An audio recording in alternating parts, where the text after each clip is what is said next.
Am I? What's in a name that doesn't complete one truly? Some change their names for not enjoying the birth one they replaced. Why? A question I don't know. My name? I don't have one. I got rid of it to keep from remembering the life I try my hardest to forget. I'm Skullboy. That's my name now, one that fits me better. I was born the youngest of an already broken family. My mother, an abusive one who hit me if I so much as made a mess. My father was a drunken idiot who was rarely ever home. And my older sister was always gone, sleeping around with someone.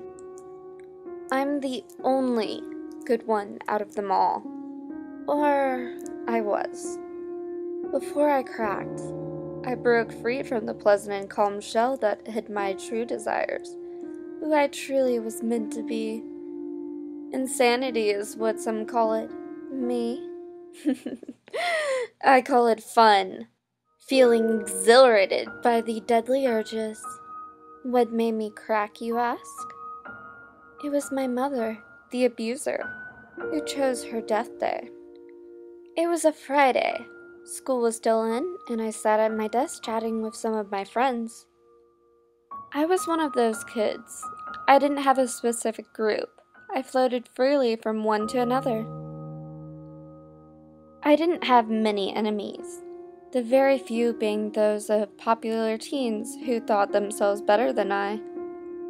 I ignored them, though. I had a bad life at home. School was my sanctuary. The bell dinged, indicating the end of the school, and I packed my things into my backpack and stood, following my comrades out of the room and into the busy hallway. All around, kids were rushing here and there to get out and head home to their video games or beds. I wasn't in such a rush. Seeing how my home life was, I actually enjoyed time to myself on the walk home. I lived about a half a mile from the school, striding down the sidewalk, humming to myself. I often did that. It calmed my mind. I was unaware I was already to the breaking point. The walk finally ended as I stopped on my step in front of my door. I stared at it, wishing I could turn and just leave. Never return to this godforsaken place. But I was too lost in thought to notice my mother yank open the door so quickly, I was shocked she didn't rip it off. Her face was scrunched up in anger as she glared at me, her hair a mess and eyes red and puffy as always. "There you are, boy! Get in here!" Gripping me by my hair, she pulled me in. I felt something spark in my mind, but I ignored it, thinking it was nothing. I had been getting strange thoughts lately. One's not natural for someone like me. I ignored them, though, thinking it's just nonsense, and that maybe the counselor at my school could help. The witch led me into the kitchen, letting me go and pushing me forward.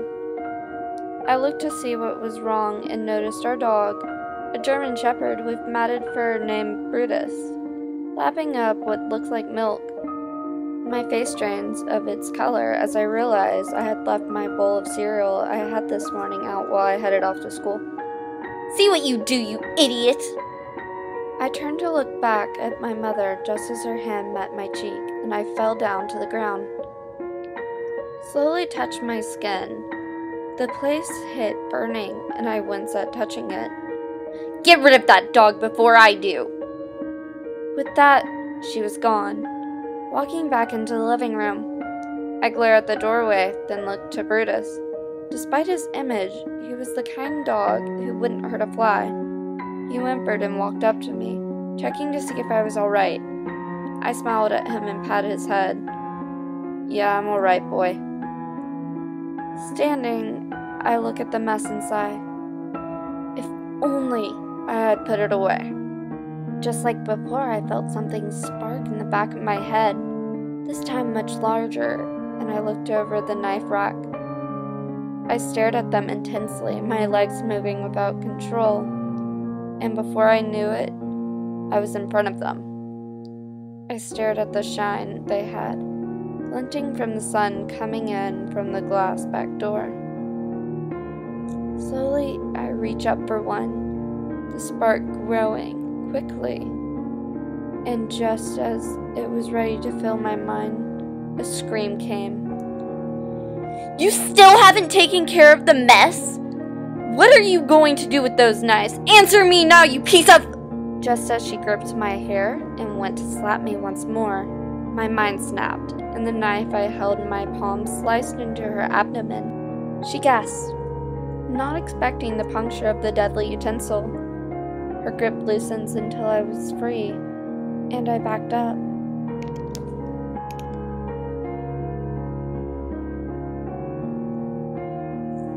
Pulling the knife from her and holding it as her blood dripped from its stained crimson blade, the witch dropped to her knees, her breathing heavy with pants, and she stares up at me, her red bulging eyes filling with tears. I just stared with an emotionless face, then flicked my eyes to the knife, lifting it up. Giving it a thought, I brought it to my mouth and licked at the red liquid.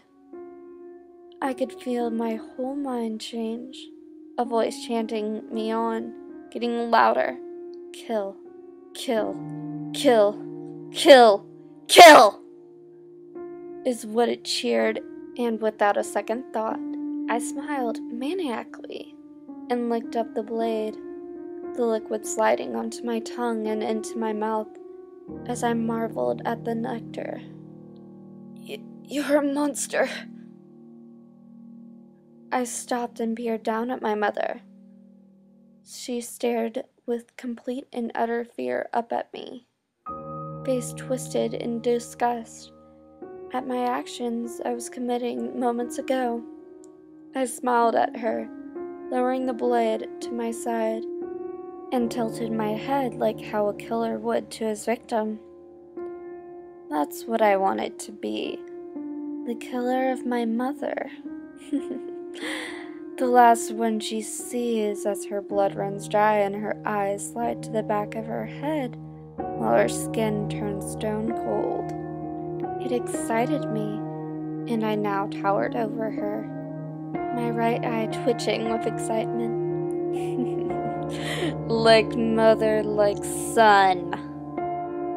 Before she could speak, I lunged forward, gripping her hair in my left hand, and I lifted the limb back so her neck was exposed. I've come for blood, and I'm not leaving till I have your heart. You're going to pay for all that you've done. I'll feel alive when I have your blood, 'cause revenge is all I haven't lost. I whispered it so calmly, I was nearly ready to laugh, and I slid the knife quickly across her throat, ripping through her jugular. Letting her go, she choked and fell back onto her back, gagging as blood poured from her mouth. I sat there with a grin clear on my face and lifted the knife once more and lapped at the blood. My mother was gone, something eliminated from this world never to be remembered. I'm so glad.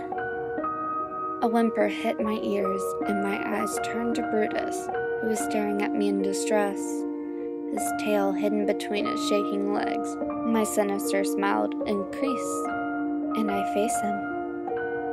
Hey boy, you know it's all your fault that this happened. I chuckle as I stepped towards him. The dog backed up, bumping into the corner and giving me eyes full of horror. Guess I should do as she said and take care of this problem. Brutus was destroyed.